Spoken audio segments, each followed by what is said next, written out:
Мало кто знает, но «Спарта» – это первая тренажерка не только в Якутске, а в Якутии в целом. И открылась она в далеком 1965 году. Инициатором создания легендарного спортивного зала стал Аскольд Суровецкий, человек, который в детстве занимался аж 22 видами спорта. То есть к своему любимому детищу, ставшему со временем делом жизни, он пришел путем тщательного практического отбора. Но тогда культуризм относился к числу происков капитализма. И ребятам пришлось изрядно помыкаться, прежде чем их с предупреждениями и оговорками пустили в красный уголок геологоуправления. Главным условием было не употреблять само слово «культуризм». Добрых 4 года Суровецкий с друзьями тренировались в условиях подполья. Позже и на чердаках, и в таких халупах, где зимой невозможно было снять одежду. Отовсюду сильно дуло. Специальные тренажеры ребята видели только на страницах случайно добытых журналов. Сами же качались гантелями и маленькой штангой. А если их не хватало, в ход шел даже обыкновенный стул. Как видите, все начиналось в воистину спартанских условиях. А когда культуризм все-таки признали как вид спорта, атлеты провели свое первое мероприятие – конкурс по атлетизму. На подмостке импровизированной сцены вышли 12 отлично сложенных ребят. В программу состязания были включены оценка пропорциональности телосложения, силовое троеборье и позирование. За 56 лет конкурс атлетов несколько видоизменился, но все так же популярен и любим. Причем не только среди мужчин, но и девушек. Так, несколько лет назад в республиканском чемпионате по бодибилдингу приняла участие и наша героиня. Стоит отметить, что Ольга Акаемова не только участница этого конкурса, но и спортивных состязаний по пауэрлифтингу, к примеру. Впервые о ней заговорили несколько лет назад. Сразу в нескольких СМИ вышли статьи о якутянке, которая в тренажерном зале похудела почти на 40 килограммов. Так Ольга стала для многих якутянок ролевой моделью, девушкой, которая смогла. Но что же такое фитнес-бикини? Это одна из категорий в соревнованиях по женскому бодибилдингу. Она появилась в 2010 году и объединила девушек с развитой мускулатурой, ведущих здоровый и активный образ жизни. В этой категории оценивают сочетание женственности со спортивностью, грациозность, гармоничность и пропорциональное строение тела, фотогеничность, тонус кожи и умение презентовать себя. Грубо говоря, фитнес-бикини – это спортивный конкурс красоты. Но, как нам все-таки кажется, это конкурс презентации самодисциплины, где Ольга Акаемова показала свой яркий пример. Ведь она не только успешно похудела, но и достигла колоссальных спортивных результатов. Ольга – чемпионка Якутии по русскому жиму и призер по классическому жиму лежа, и на сегодня она кандидат в мастера спорта. Пауэрлифтингом я занималась сама в юности. То есть во время студенчества я ходила в Мадун и тренировалась с тренером по пауэрлифтингу. То есть в то время все кругом одни лифтеры были. Ну, пауэрлифтеры, в народе их называют лифтерами. И вот так я занималась, потом, ну, естественно, как у всех, образ жизни поменялся после окончания университета. Естественно, у человека меняются приоритеты, ну, обустраивать жизнь, как-то организовывать все, найти свое место под солнцем. И я немножко забросила свои тренировки, естественно, поправилась. Но энергозатраты уже снизились, но питание осталось, скажем. Вот так я и поправилась очень сильно. Потом я решила похудеть, ну, именно над фигурой заниматься с 2011 года. И вот до сих пор продолжаю. Так Ольга поправилась до 86 килограмм. При росте 150 сантиметров это, безусловно, очень много. То есть, если бы я вообще не занималась, не решила тогда именно выбрать свое здоровье и свое будущее, я сейчас была бы в плачевном состоянии именно касаемо здоровья. То есть спорт, фитнес очень сильно улучшает качество жизни. И это касается всех, независимо в каком возрасте человек. А что именно болело бы тогда? Как и у всех, скажем, полных и возрастных людей, тахикардия, сердечно-сосудистая система бы страдала, костная ткань, суставы, всякие, ну не всякие, разные аутоиммунные заболевания, естественно, развились бы, потому что риск большой именно когда лишний вес. Даже чуть-чуть прибавляешь килограмма, все равно это ощущается сразу. Даже по лестнице, по ступенькам идешь, уже как-то одышка начинается. И каждый человек на бессознательном уровне понимает это. Просто бывают барьеры. Ну, кто-то стесняется, кому-то кажется и так нормально. Сначала я вернулась же в зал просто, ну, по своим каким-то архивным воспоминаниям. Я же когда-то пауэрлифтингом занималась, и я так год, ну, чуть-чуть скинула 20 кг. Не, без подсчета калорий, просто энергозатраты были, базовые движения. Потом я наняла тренера, именно персонального тренера, и мы за полгода очень хорошо, ну, и подкачались, и скинули вес, также продолжили. Получается 1,5 года, почти, ну, год и 6 месяцев. И за это 1,5 года? Да, я скинула 39 кг. Это очень, ну, серьезно на самом деле и требует усилий, времени. Ольга настолько втянулась в фитнес, что это стало ее делом жизни. Сменив преподавание в СФУ на тренажерный зал, она сначала окончила колледж фитнеса и бодибилдинга имени Бена Вейдера, а получив диплом, стала персональным тренером. Ты помнишь свои до-после? Да, это невозможно забыть. Даже до сих пор я смотрю свои, ну, фото архивные. До сих пор не то чтобы до сих пор не могу поверить. Я понимаю, это я.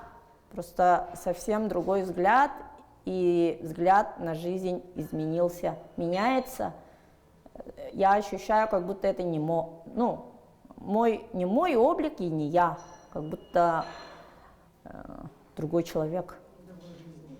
Да, вообще, ну, как-то абстрактно начинаешь воспринимать себя. То есть не то чтобы это я была такой. Я не думаю об этом. То есть это осталось там, но я продолжаю идти вперед.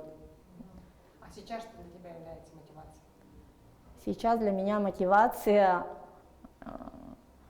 я, мой сын, мой малолетний ребенок, плюс мое окружение, среда, то, что я хочу видеть этот мир, ну, подольше быть здоровой, функциональной, экологичнее относиться к людям, к окружающим. Ольга признается, что за более чем 10 лет тренерской деятельности среди ее клиентов не было ни одного желающего заниматься пауэрлифтингом. Все приходят или худеть, или набирать мышечную массу. И она убеждена, что в первую очередь надо разобраться в самом себе, а уже потом приходить в зал. Увидеть фитоняшек в социальных сетях и захотеть стать похожей на них – это несерьезно. Я бы хотела каждому человеку, который хочет начать что-то делать, отбросить негативные мысли и начать действовать. Хотя бы позвонить, записаться куда-то. Любая активность хороша. Ну, в возрасте начать даже просто, да, хотя бы ходить, прогулки на свежем воздухе. И нет смысла меняться ради кого-то или из-за чьих-то слов, продолжает убеждать меня Ольга. Заниматься спортом и оздоровлением нужно прежде всего для себя. Спорт, ко всему прочему, отлично разгружает после тяжелого рабочего дня и снимает стресс. А снимать стресс можно не обязательно тягая железо, но и танцуя, и работая со своим весом. Во всяком случае, в этом уверена наша следующая героиня Елена Агаева, которой сложно поверить, 50 лет, и она уже бабушка.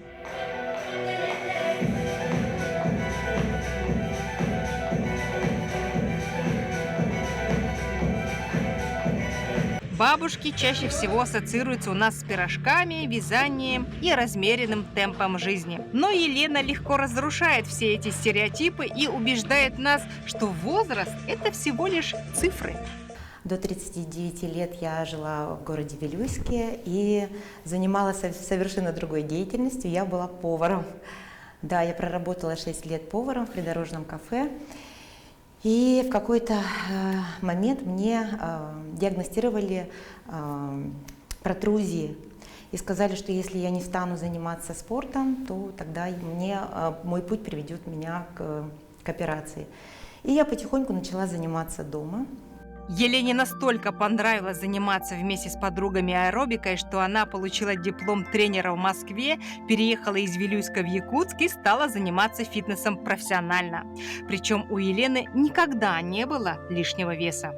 Вот. А потом уже, когда мне диагностировали мой диагноз, и я подумала, что если я сейчас не начну, то мои 4 детей, маму мою увидят когда-нибудь в плохом состоянии, там, больной какой-нибудь, да, я этого не хотела и стала заниматься собой. Вы пришли в спорт, и протрузии прошли? Нет, протрузии мои не прошли, они со мной, они у меня время от времени воспаляются, болят, но я создала себе такой мышечный корсет, который их удерживает. И они, допустим, я их снимала 15 лет назад и снимала буквально недавно на МРТ, они остаются у меня в том же положении, в таком же состоянии, как и когда их диагностировали.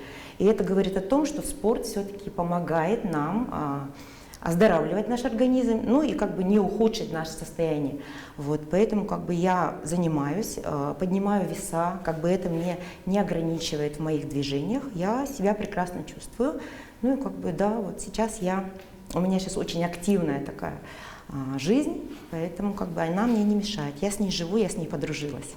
Спорт помогает не только телу, но и голове. Он снижает тревожность, укрепляет уверенность и возвращает контроль над собой.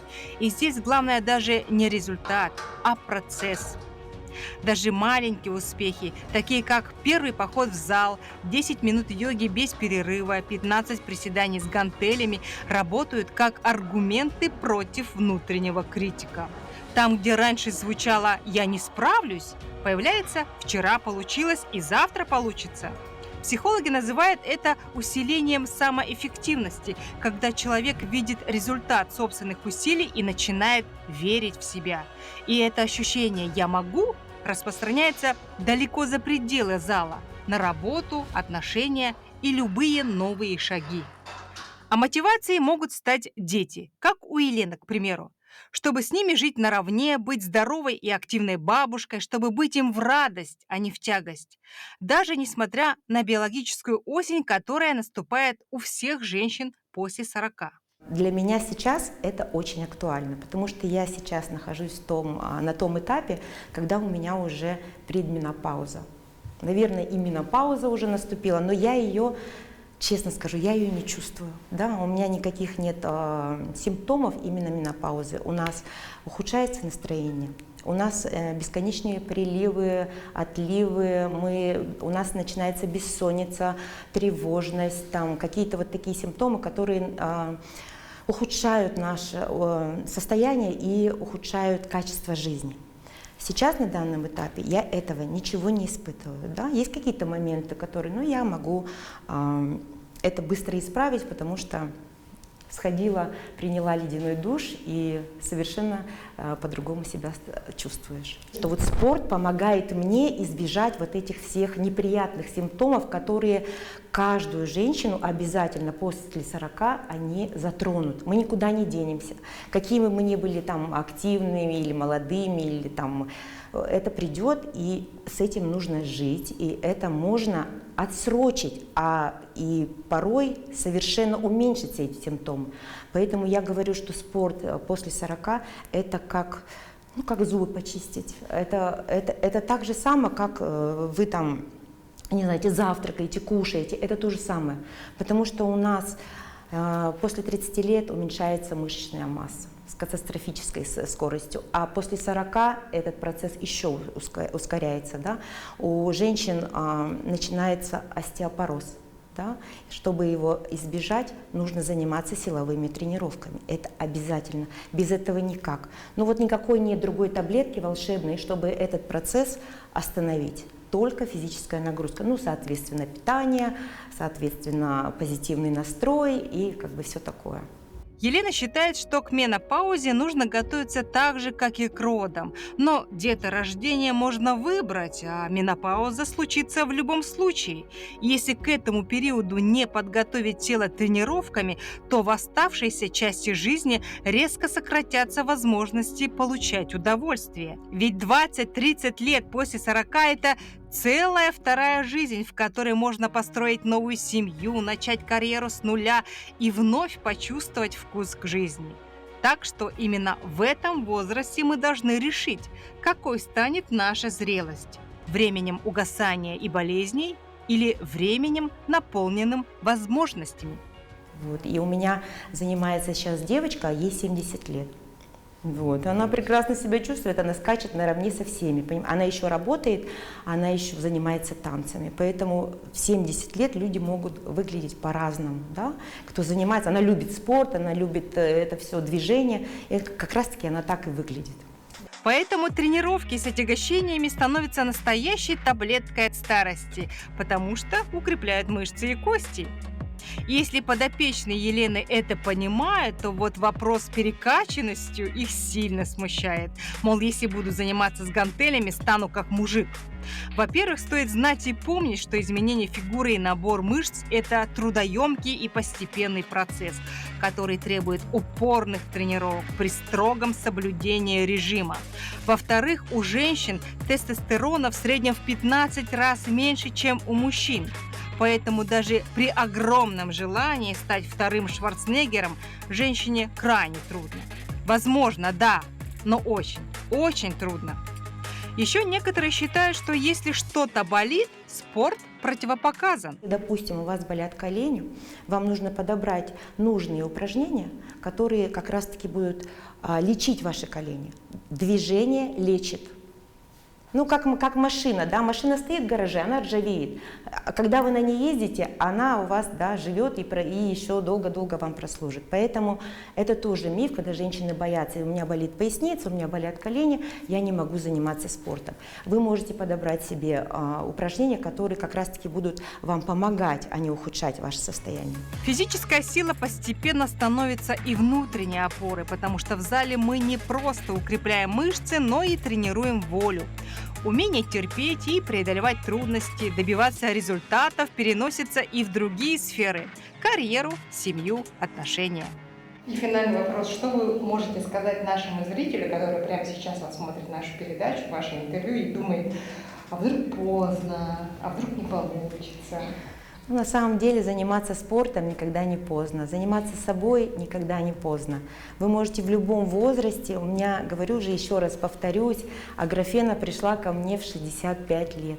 И когда она ко мне пришла, я спросила, сколько тебе лет? А она мне сказала, 65. Я так удивилась, я говорю, а в моем понимании 65 лет это уже старый, страшный, больной, уже практически пора умирать, да, человеку? Она такая, я хочу заниматься спортом. И вот мы уже 5 лет с ней занимаемся. Я говорю, она тренируется наравне со всеми. Поэтому, девочки, занимайтесь, никогда не поздно. Занимайтесь собой, любите себя. Уделяйте себе внимание, не забывайте про себя. Мы, как правило, всегда занимаемся кем угодно, детьми, мужем, отдаем всю энергию кому-то, а на себя не хватает. И мы приходим разбитые, а что делать? Ну, ложимся, опять утром просыпаемся, и у нас вот такая вот канитель происходит. И потом, когда ты уже оглядываешься, а у тебя какая-то серьезная болезнь, а у тебя какой-то серьезный диагноз. Поэтому это нужно, к себе относиться нужно бережно все-таки и беречь свои нервы, потому что все-таки все наши болезни – это от нервов, да, от стресса. Действительно, никогда не поздно. Несколько лет назад физиологи сравнили влияние физической активности на здоровье людей, которые начинали делать упражнения в разном возрасте. В исследовании приняли участие более 315 тысяч человек в возрасте от 50 до 71 года. Авторы научной работы обнаружили, что у людей, которые стали посвящать физической активности от 4 до 7 часов в неделю в возрасте 40-60 лет, риск смерти снизился на 35% по сравнению с показателями тех, кто продолжил малоподвижную жизнь. Причем риск смерти у тех, кто начал заниматься в более раннем возрасте и поддерживал активность на прежнем уровне, примерно был таким же. То есть спортом можно начинать заниматься в любом возрасте, никогда не будет поздно. Кроме того, совсем не обязательно быть спортсменом с впечатляющими результатами. Можно просто бегать трусцой несколько километров, ходить с палками, ездить на велосипеде. А в это время сильные мышцы будут помогать противостоять возрастным изменениям, защищать от остеопороза и не давать телу терять тонус, ослабевать и дрябнуть. И позволят прожить такую жизнь, которой у вас, возможно, не было в юности.